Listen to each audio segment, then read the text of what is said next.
Hi, and welcome to episode 12. So today I thought I'd tell you about my best and worst busking experiences. So because I've been busking for so long, a lot of my memories have blurred of all my different busking experiences, so I've had to refer back to my Facebook page to find my 3 best busking experiences and my 3 worst busking experiences. So I'm going to read them for you now. So my 3rd best busking experience. The 27th of November 2013. Had a really great night busking last night. Who would have thought that I would have such a good night when I didn't start till 6:30 p.m. on a Tuesday? I really needed it too, so I'm super grateful. There was just something about it. The night was warm, there was a steady flow of people going through, and I played about 45 minutes straight of original music. I just felt like this is me, this is my voice, this is my music, and I enjoyed it so much. I really need to get my other 12 original tracks recorded. Spoiler for my past self, you did it! In 2016 I released an original album with 12 tracks and it's called Moments. I will put a link in the description down below if you're interested. So, my 3rd worst busking experience. 17th of October 2014. Thinking that I may have just worked my last late night of busking for a while. I actually felt unsafe tonight. I was more worried about my hard-earned money being stolen by a drug-affected homeless man who'd been to prison than actually being attacked, but I guess part of me worried that I would be attacked in the process. It seems that he wasn't that kind of person, but you just never know with strangers, especially when they are serenading you with "You are so beautiful to me," preaching about the Lord Jesus Christ, saying things like, "I've trained many Jedi," telling you about how they've been messed up by drugs and went to prison. Just like the regular crazy nonsense.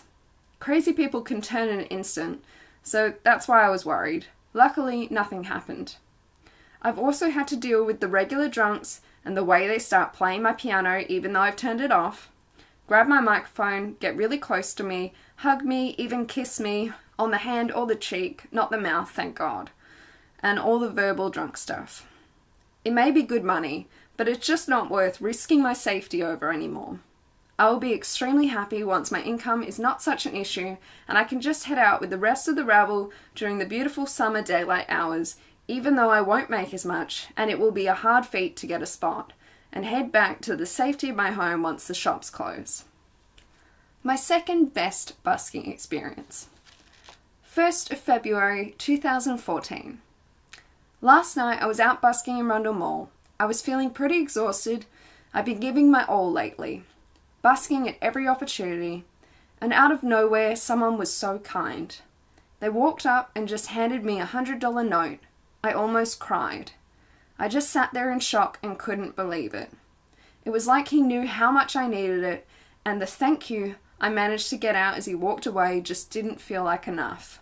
To the person who did this utterly selfless act, I am truly grateful to you and appreciate what you did more than words can say. I wish you all the best in your life and hope that one day, in some way, I can repay you. My 2nd worst busking experience. This isn't one that I found on Facebook, it's one that sticks out in my mind because of how scared I was.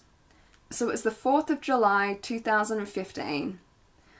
I told a guy who I didn't realise at the time was drug affected to go away.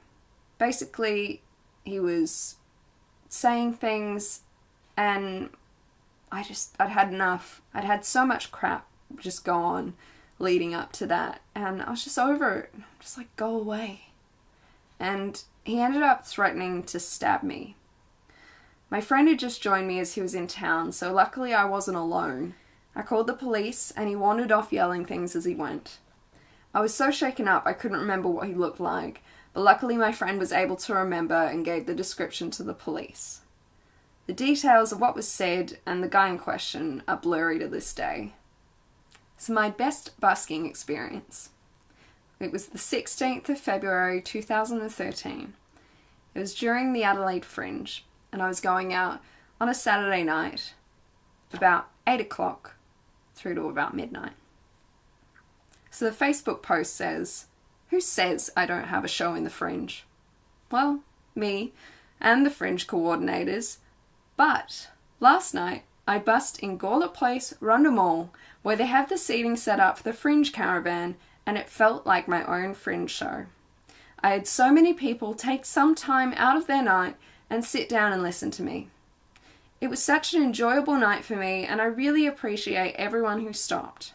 You made my night, and I hope I made yours. And now comes the time for my worst busking experience. This was the 9th of March 2013. Here's the Facebook post. Last night, geez, was the money I earned really worth it? I had some guy pee right next to me. A group of about 15 people got into this massive brawl in front of me. Someone threw a cigarette lighter at me. Luckily, it hit my keyboard and not my body. Someone tried to kiss me and I pulled away. Then he staggered off and accidentally hit my microphone stand, which in turn whacked my microphone into my teeth. None broke, luckily. Some guy said, "Let's go, guys, before I end up bashing this girl," because I said I was packing up and going home when he told me to play a song. And once again, I had guys that think it's appropriate to proposition a female busker as if she's a prostitute. After all this, I just wanted to get home and have a shower. But then I couldn't call for a taxi because it was so busy in town. I couldn't hail a taxi because it was so busy in town. And after walking down to the casino taxi rank and an hour and a half of trying to get home, I finally got in a taxi. I'm thinking there's most definitely reasons I don't see any other female buskers out on a Saturday night, and they are detailed above. I just noticed that all the trouble was caused by males. Coincidence? Testosterone and alcohol. What a bad combination. There's some weird people in the world.